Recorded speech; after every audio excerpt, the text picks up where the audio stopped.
Well, a happy summer, everybody. How the heck are ya? We are back here on Got Yer Back for a mid-summer edition. Ryan Rishaug joining you, Jason Strudwick as well. So busy with hockey schools, not available in the flesh, so he is on the telephone. Struds, how are you, pal? It's been a while. It's been a while. It's good to talk to you. Yeah, it's been a great summer. Been busy trying to follow the NHL, and then I run my own camp. So yeah, I never thought, when I was playing in the NHL, I'd be running this many camps. But I love it. I honestly, and I love it. And my buddy's like, "How do you do it?" I'm like, I mean, if my feet are sore and my back gets tired, but I love working with the kids and just seeing them something click when it clicks for them, and it makes the game a little bit easier, or they become more effective. I love it. So I'm addicted.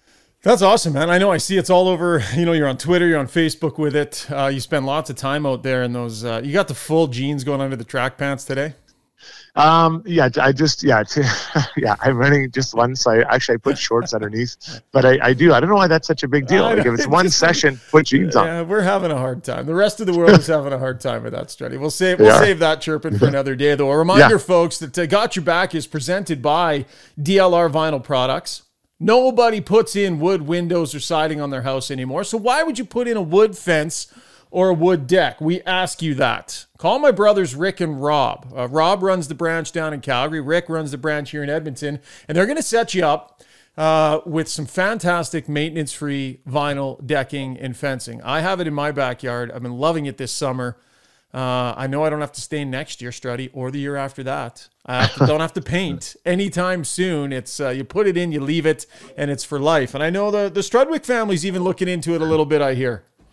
Yeah, my wife, she's all over me. So we've got a deck, and we need some railings. That I'm tired of painting. I'm not painting anymore. Yeah. So we're gonna have to make the move as well. I got a company for you, buddy. I know. I'm excited. Yeah, I'm excited. She reached out and had a chat with Rick, and hopefully we can hook you guys up, and we can, And by the way, they have installers too, Struds, so you do not have to worry at all about trying to knock in 1 ounce of it. They have people that have the skills that you, my friend, lack, frankly. No, I could do it. It'd just take me 3 years, 3 summers, and probably about twice as much material. Yeah, exactly. Right on. Well, I hope that goes well. So listen, midsummer pod here. We want to take a couple of months off, let everybody breathe a little bit, but there has been lots going on. And we did want to let people know as well today on this podcast that we are locked and loaded and ready to go for season number 2. Struds, I'm really, really excited. When we started this back in March, I wasn't 100% sure what to expect, but the response has been fantastic. We've built great partnerships. We love our listeners and interactions we have with them, and I'm really excited for a season 2 of Got Your Back YEG. Yeah, so am I. You know what? I look forward to each of them. Yeah, I look forward to the conversations. Because I find, a lot of times, it'll be you or Terry Ryan or one of our guests, we'll kind of say something that'll kind of make me think, about the rest of the day about it.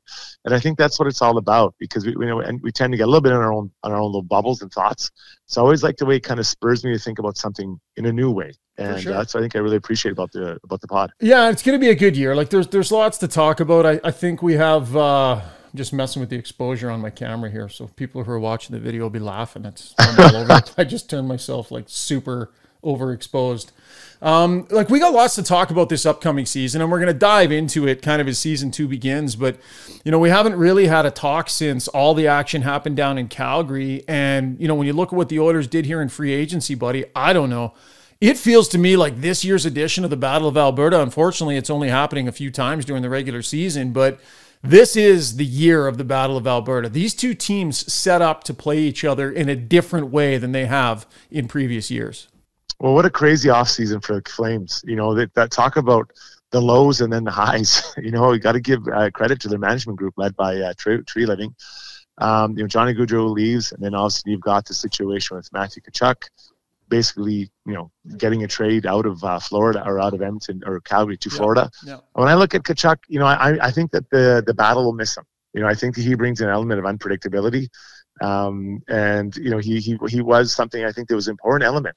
But now they've got Mackenzie Weegar, who's a really good defenseman, and of course Johnny Huberdeau, who obviously replaces Goudreau. So it's going to be interesting. I think that I don't know if they're worse or better, but I think it's a different looking team. And for Edmonton, I think it's actually a bit of a bonus because Tkachuk is a guy that I think can make a difference in a heavy series. Yeah, no, I agree. But you know the other guy that's a little unpredictable now and then, Nazem Kadri.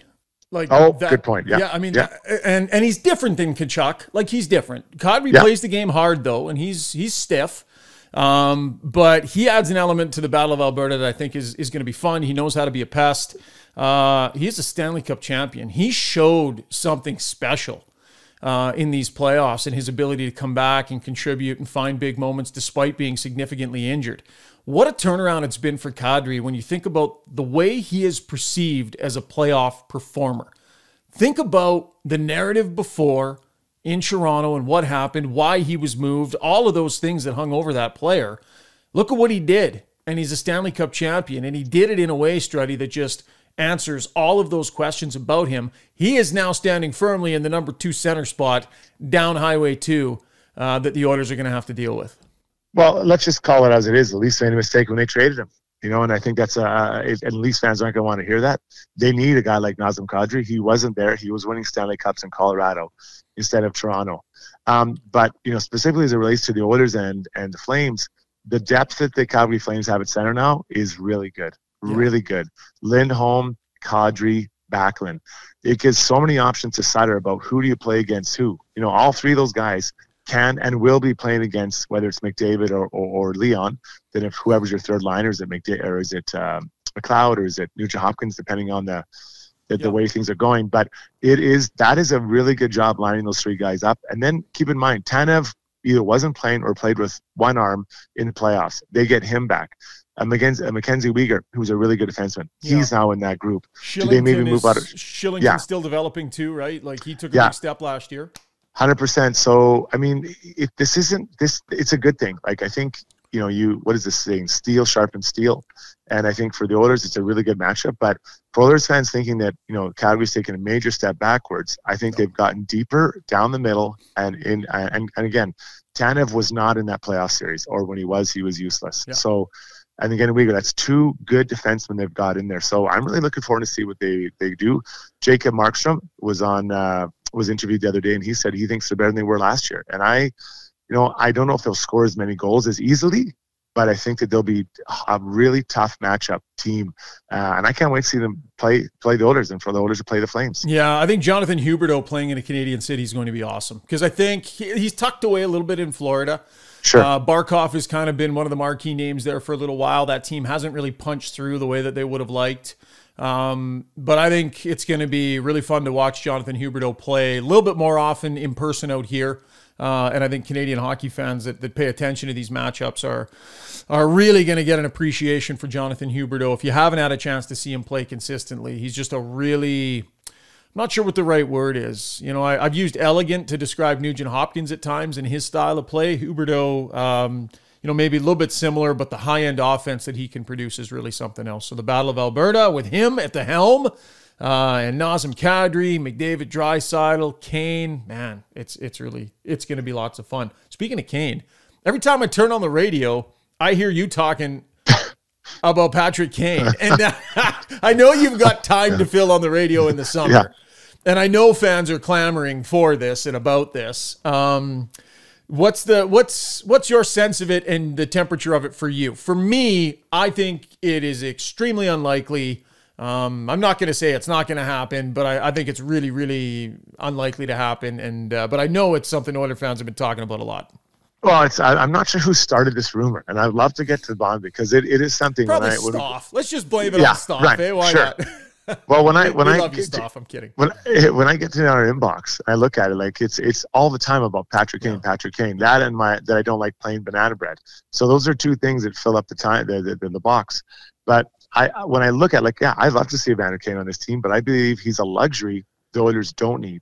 What they do need is a top four defenseman. And then so now we'll see how it goes. You start the season, you get into the closer to the new year. you start looking at where maybe some holes are, where you can beef it up. Because remember, when you bring someone in who becomes goes in your first pairing or second pairing, that pushes other players down, that now reinforces those lines, that pairing group, that group of defensemen as well. So I want to take a look and I want to see what it looks like. How does Broberg look? What kind of step forward does Bouchard make? How does Kulak look? All that stuff. So, yeah, of course, I'd love to see Patrick Kane on the Oilers, but I believe at the end of the day, he'll be a luxury they don't need, and there'll be a D-man they can or will need to just bolster that group and add more depth and a little experience and size to that group. Yeah. So let's talk about what is potentially realistic. And you touched on it right there. I think I agree with you. Patrick Kane is a luxury that, it's unlikely to happen. And I think it's that's not necessarily the need where the space that this team needs to shore itself up. What is real? Here's my belief. What you just talked about, a top 4 defenseman, I think that's potentially in the cards for the Oilers at some point this season. I think that's a trade deadline move. I think that what is real for the start of the season is a depth defenseman, a left shot, shutdown style, bigger depth defenseman. I don't know if it happens before training camp. I'm not sure if they wait and see once teams start to cut their roster down. Maybe those guys will be available. And I don't think it's going to be an overwhelmingly exciting acquisition, but I could see the Oilers between the start of training camp and the start of the regular season, I could see them pluck a third pairing left shot shutdown defenseman off the waiver wire, maybe out of free agency, maybe via trade. But it's going to be a guy who, on nights where they don't want to go 11-7, will accept the idea that he might not be in the lineup. Because Struddy, they're playing Broberg this year. Let's just be real clear about that. Philip Broberg is playing minutes this year. Unless he train wrecks at training camp, he's in the lineup on pretty much an everyday basis coming up this season. But they still need that extra guy, I think, on the left side. And I think that's realistic before the start of the regular season. Yeah, you're talking about inexpensive option, right? So you're not talking about a major deal. $1 million, yeah. But when you're looking at Broberg, he needs to have a spot in this lineup. There needs to be a spot for him to play. So, I think that the top 6 is kind of set as it is now. Broberg, and I don't love Broberg and Barrie together. I've been on record saying that. I think they're too similar. But then you got Kulak, Bouchard, and then CC Nurse. So Broberg will play. There is no doubt. And he needs to play. He needs to be playing. He needs to be getting out there and playing well. He showed some pretty good games last year. So the kind of guy you're bringing in now, I would not probably waste that money or that contract or that time on it now, because if you can get someone else in the organization playing in that situation, is it Slater Crew, whoever it is, someone who's already around to fill that spot. Because to bring it in, because I know we keep talking about depth, but I think there'll be opportunities to add those kind of guys at some other point. So I'm probably just going to roll with what I have for now. Yeah. It was my choice. I agree with you. Listen, I think that they're going to want him in the lineup every night, as we said, but I think they do lack a little bit of that size and stoutness and shutdown ability. For sure. And I think that, if they're looking for another guy to go to, I think that potentially that guy ends up available between now and the start of the season. I think that's real. The Patrick Kane stuff, not so sure about. But I guess crazier things have happened, right? And the way our luck is they'll execute that deal later today, and this podcast will be useless and completely unusable. We're going to let you go, Struds, but before we do, real quick, we're actually going to do a giveaway on today's show, a little bit different, courtesy our friends at DeBoers. They've stepped up, and they've put a $200 gift certificate on the line for today. Oh. I know, the fellas at DeBoers really stepping up. $200 you can spend down at DeBoers Golf Shop. It's just a fantastic stop for all your golfing needs, and they're throwing $200 out there. So we're going to make this really easy. I didn't come up with a massive plan. We've been talking a lot about Philip Broberg today, drafted 8th overall by the Edmonton Oilers in 2019. We want to know who went 7th and who went 9th that year. So if you can send us that answer, who went before and right after Philip Broberg in the 7 and 9 spots in the 2019 draft, send us a DM on Twitter or send us an email, gybpod@gmail.com. That's gybpod@gmail.com. Send us those answers. We will take the correct answers and we will do a draw, $200 from our good friends over at DeBoers. So we're going to try and do some more giveaways in season 2. I think people like that. Hey, Struddy, a little reward for tuning in.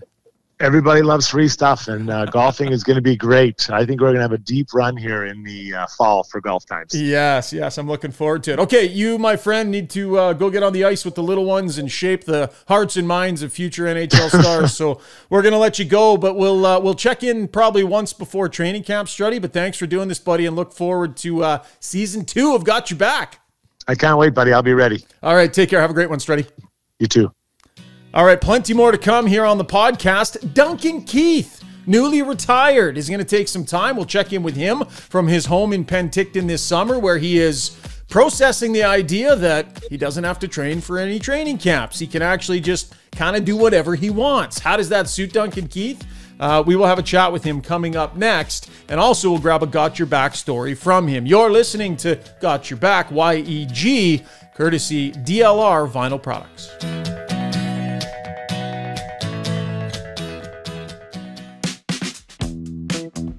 Hey, Struddy, question for you. Have you ever tried putting in your own fence? I sure have. Between digging the posts, mixing up cement and digging the holes, it's absolute killer. It's brutal on the back. Well, listen, what if I told you you could put in a fence without having to dig a hole or mix any concrete? I'd be much more likely to come over and help you out. Yeah, well, you're not the first guy I would call, but thank you for that. Listen, my brother's company, DLR Vinyl Products, they've come up with a system where you can actually put high-quality vinyl fence in the ground without having to dig a hole, without having to mix any concrete. They can teach do-it-yourselfers how to do it, and they can also work with contractors who might be looking to start installing vinyl. It's super high-quality product. The great thing about it is that it has fantastic longevity. You put it in, you don't have to worry about staining or sanding or anything like that. I've been lucky enough, Struddy. They've put in multiple fences in my different yards, and they've built me 3 decks. I have totally abused the fact that my family is in the fencing and decking business, but it's great product. Give Rob a call in Calgary or Rick a call here in Edmonton. This is a company my dad started. It's a family business. I'm super proud of it, and I'm very proud that they are our title sponsors. That's DLR Vinyl Products in Edmonton and Calgary.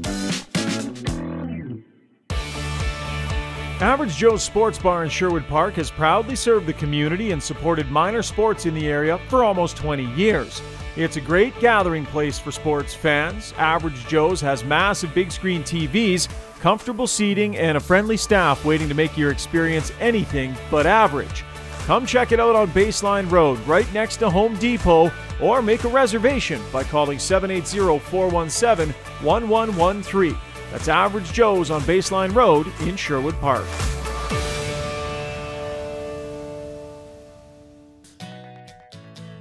Time now for Who's Got Your Back, brought to you by DeBoers Golf Shop and Fitting Center, helping you play better golf, your local golf shop, for the last 23 years. And man, is the crew at DeBoers ever stepping up for the podcast today. How about this giveaway?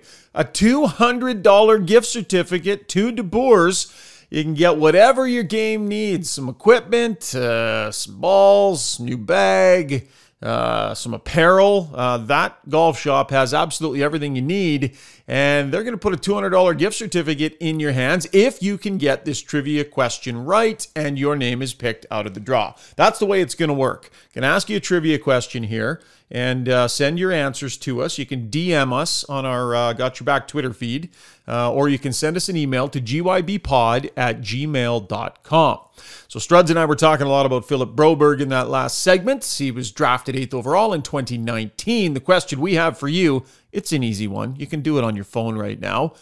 Who went right before and right after Philip Broberg in that draft? Who were the 2 players that went right before and right after Philip Broberg in the 2019 draft? Fire us a DM on our Got Your Back Pod Twitter feed, or send us an email at gybpod@gmail.com. We will do a draw with all the correct answers, and the winner gets $200 courtesy the great crew over at DeBoers. All right, happy to have the storyteller we have today, one of the most decorated players in hockey history, 3-time Stanley Cup champion, 2-time gold medalist. He's won a Conn Smythe. He's won Norris trophies. He's done it all, recently announcing his retirement. Defenseman Duncan Keith joined us and gave us his Got Your Back story. Yeah, I mean, obviously my first thoughts go to my parents, my mom and dad. Right. Different, there's probably too many situations to count. But anything stand out? Yeah, I remember being pretty dejected when I got cut as a 15-year-old from the Team Pacific. It was, I thought I should have made it, but obviously the coaching staff, they're the ones picking the team. But, my dad on the ride home was pretty upset. I was crying. And I just remember being by the time I got home from the ride home, I felt better about myself. So I went on to play and make the junior A team as a 16-year-old the next season. So it's just kind of, those bumps in the road that I think you use to help propel you and make you better. So I definitely know my parents were supportive with me over the course of my career. And I guess when I think of people outside of my family, I had another coach, Trent Yanni. I mentioned him when I retired, but when I was drafted to the Hawks at 18 years old, I was 20-year-old. Playing for Norfolk, and he was the head coach, and everybody was getting called up to Chicago, and I was the only prospect that didn't get a game in that year. And then the next year was the year-long lockout. I didn't play that whole season, so I just know that he believed in me as a player, and just the fact that I could sense his belief and feel his belief that he thought that I could play and that he believed in me. That goes a long way with people. And, it's important to believe in yourself, but, if you can show belief in somebody else, genuine belief, that goes a long way. And I felt that from Trent. So, definitely That's great. Coach.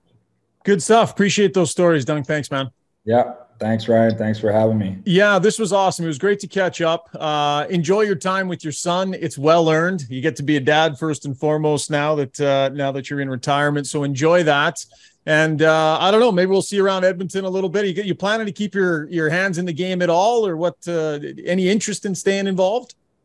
Yeah, I mean, there's definitely interest. Just kind of in the process a little bit right now, still trying to figure that out and talking with the Oilers to see what might be there, and talking with Ken and the management, and we'll see what exactly comes from it. But it's exciting. I'm looking forward to hopefully sticking around and staying in the game somehow. Well, look forward to maybe seeing you in a rink again soon, Duncan. Appreciate it. Yeah. Okay. Thanks, Ryan. Thanks for having me. Big thank you to Duncan Keith for taking some time for us here on the podcast. Interesting little nugget he dropped at the end there. We'll keep our ears peeled for any news about Duncan Keith. Sounds like he'd like to stay involved with the game and potentially with the Edmonton Oilers. We shall see what develops. That's going to wrap up the podcast, folks. Thanks so much for tuning in here to this mid-summer edition. Can't wait for season 2. We're really excited. Struds and I have been talking a lot, and we're fired up. There's lots to talk about with the Oilers this year, coming off that great playoff run, and we're hoping to be with you the entire way for season 2 of Got Your Back. Might also have some other announcements about the podcast and other potential projects we're working on, so subscribe.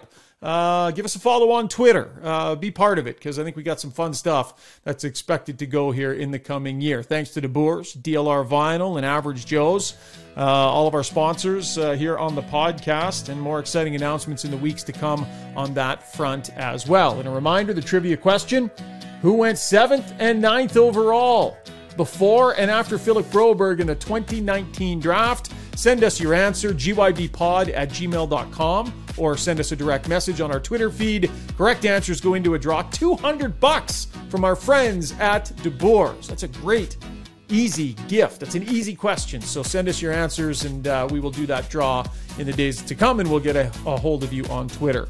We'll check in the next couple of weeks, getting set for season 2. Looking forward to it. Enjoy what's left of your summer, folks, and hopefully we'll have a chance to talk soon. Cheers.